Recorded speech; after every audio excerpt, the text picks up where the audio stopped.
जय श्री राम। प्रेम से बोले बजरंग बली की जय। भक्तों, आज हम सुनेंगे मंगलवार की व्रत कथा। हर मंगलवार को आप इस व्रत कथा का श्रवण कर सकते हैं। आपको बुक के हिसाब से हम मंगलवार की व्रत कथा सुनाने जा रहे हैं। तो कमेंट में जय बजरंग बली जय श्री राम अवश्य लिखें और इस कथा को आप अंत तक अवश्य सुनें। हर मंगलवार को आप इस कथा का श्रवण करें।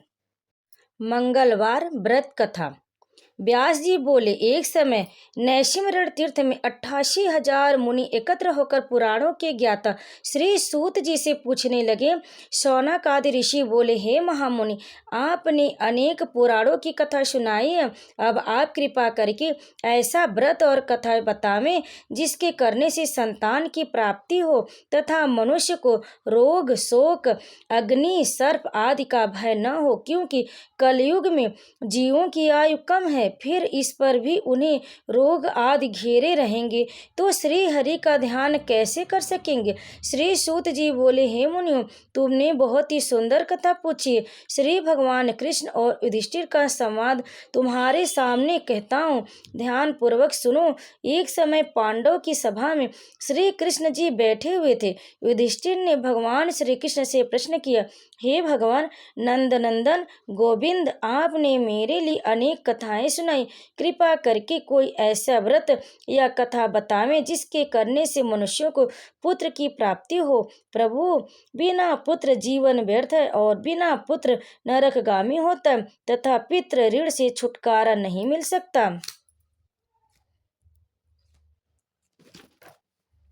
और न पुन्ना नरक में से उद्धार हो सकता है। और पुत्रदायक व्रत बतावें, अतः आप पुत्रदायक व्रत बतावें। श्री कृष्ण भगवान बोले, हे राजन, मैं एक प्राचीन इतिहास सुनाता हूँ, ध्यान देकर सुनो।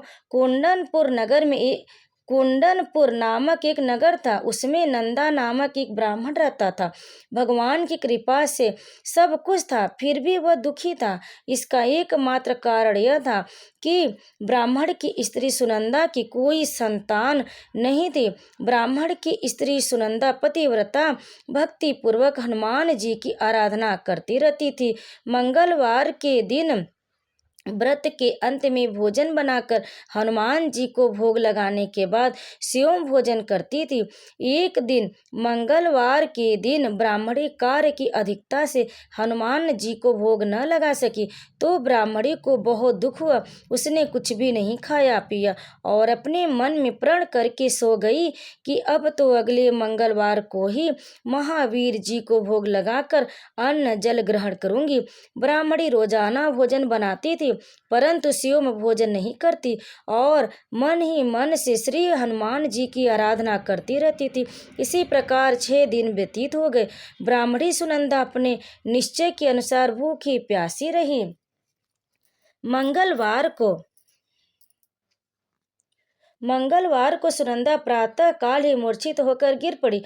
उसी भक्ति के प्रभाव से हनुमान जी प्रसन्न हो गए और प्रकट होकर बोले, मैं तेरी भक्ति से प्रसन्न हूँ, तू वर मांग। सुनंदा बोली, प्रभु, मेरे कोई संतान नहीं है, कृपा करके पुत्र व कन्या प्रदान करें, आपकी अति कृपा होगी। श्री महावीर जी बोले, तेरी इच्छा पूर्ण होगी, तेरी एक कन्या पैदा होगी और उसके अष्टांग रोज सोना दिया करेंगे। इस प्रकार से कहकर श्री महावीर जी अंतर्ध्यान हो गए। ब्राह्मणी बहुत ही प्रसन्न हुए, सभी समाचार अपने पति से कहा।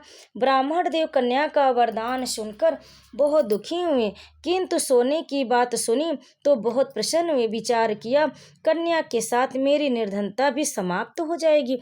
श्री महावीर जी की कृपा से वह ब्राह्मणी गर्भवती हुई और 10वें महीने में जाकर उसे कन्या रूपी रत्न पैदा हुआ।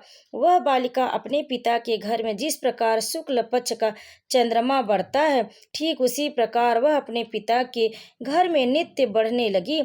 10वें दिन ब्राह्मण ने इस बालिका का नामकरण संस्कार कराया तो इसके कुल पुरोहित ने इस बालिका का नाम रत्नबाला रखा, क्योंकि यह कन्या सोना दिया करती थी। इस कन्या ने पूर्व जन्म में बड़ी ही विधि विधान पूर्वक मंगल देव का व्रत किया करती थी।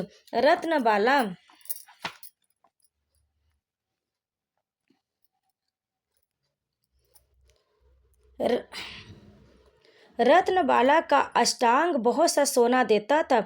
इस सोने से वह ब्राह्मण बहुत ही धनवान हो गया, जिससे उस नंदा ब्राह्मण को बहुत ही मत तथा अभिमान हो गया। सुनंदा ने देखा कि उसकी पुत्री विवाह के योग्य हो गई, तो वह अपने पति ब्राह्मण देवता को अत्यंत प्रसन्न देखकर बोली, मेरी पुत्री रत्नबाला विवाह के योग्य हो गई, अतः आप कोई सुंदर तथा योग्य वर देकर विवाह कर दे, क्योंकि शास्त्रों की आज्ञा है 8 वर्ष में गौरी, 9 वर्ष में रोहिणी, 10 वर्ष तक कन्या, इसके बाद रजस्वला संज्ञा हो जाती है। गौरी के दान से पाताल लोक की प्राप्ति होती, रोहिणी के दान से वैकुंठ की प्राप्ति होती, कन्या के दान से इस लोक में सुखों की प्राप्ति होती। अगर हे पतिदेव रजस्वला का दान किया जाता है तो रौरव नामक नरक की प्राप्ति होती। ब्राह्मण बोला, अभी तो रत्नबाला 10 वर्ष की, और देख मैंने तो 16-16 साल की कन्याओं के विवाह कराए हैं, अभी जल्दी ही क्या। ब्राह्मणी बोली, आपको तो अधिक लोभ हो गया। अगर 11वें वर्ष में विवाह नहीं होता तो उसके मासिक धर्म का रक्त पिता और भ्राता को पान करना पड़ता। शास्त्र में कहा भी गया है, माता पिता बड़ा भाई रजस्वला कन्या को देखते हैं तो अवश्य ही नरकगामी होते। ब्राह्मण बोला, अच्छा कल मैं अवश्य ही लड़का देखने के लिए जाऊंगा और दूत को भेजूंगा। दूसरे दिन ब्राह्मण ने अपने दूत को बुलाकर और आज्ञा दी, जैसी मेरी सुंदर कन्या है वैसे ही सुंदर वर तलाश कर लाओ। दूत ने अपने स्वामी की आज्ञा पाकर बंबई नगर में एक सुंदर ब्राह्मण के बालक को देखा। बालक को देखने में सुंदर था तथा ब्राह्मण के सभी गुण इस बालक में मौजूद थे। इस बालक का नाम सोमेश्वर था। दूत ने आकर स्वामी नंदा को रत्नबाला के लिए सुयोग्य वर बतलाया। ब्राह्मण ने सोमेश्वर को देखकर विधि पूर्वक विवाह कर दिया तथा कन्यादान में काफी धन दिया। ब्राह्मण ने विधि पूर्वक कन्यादान कर अपने को बहुत भाग्यशाली माना। नंदा को महालोभ हो गया। उसने विचार किया कि अब कन्या तो चली जाएगी, मेरे लिए सोना जो इस कन्या से मिलता था वह अब नहीं मिलेगा। मेरे पास जो धन है इसी की शादी में खर्च हो गया, और जो कुछ भी है वह कुछ दिनों में नष्ट हो जाएगा। इससे इस कन्या का विवाह करके मैं बहुत गलती कर दी। अब मुझे वही उपाय करना चाहिए जिससे यह कन्या मेरे घर में बनी रहे, अपने ससुराल न जावे। ब्राह्मण इसी पर विचार करते करते रात्रि भर सोया तक नहीं। उसने विचार किया कि जब कन्या को लेकर सोमेश्वर अपने घर के लिए जाएगा तो वह छिप कर मार्ग में उसका वध कर देगा और अपनी कन्या रत्नबाला को अपने घर ले आएगा, जिससे उसके लिए नियमित रूप से सोना मिलता रहेगा और समाज का कोई मनुष्य उसे दोषी नहीं दे सकता।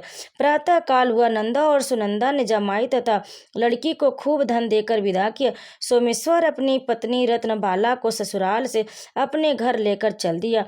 ब्राह्मण नंदा महालोभ की वशीभूत होकर मार्ग में छिपा हुआ था कि जमाई को मारकर रत्नबाला को फिर अपने घर ले जाए, जिससे उसे अष्टांग सोना मिलता रहे, वह कभी निर्धन न हो जावे।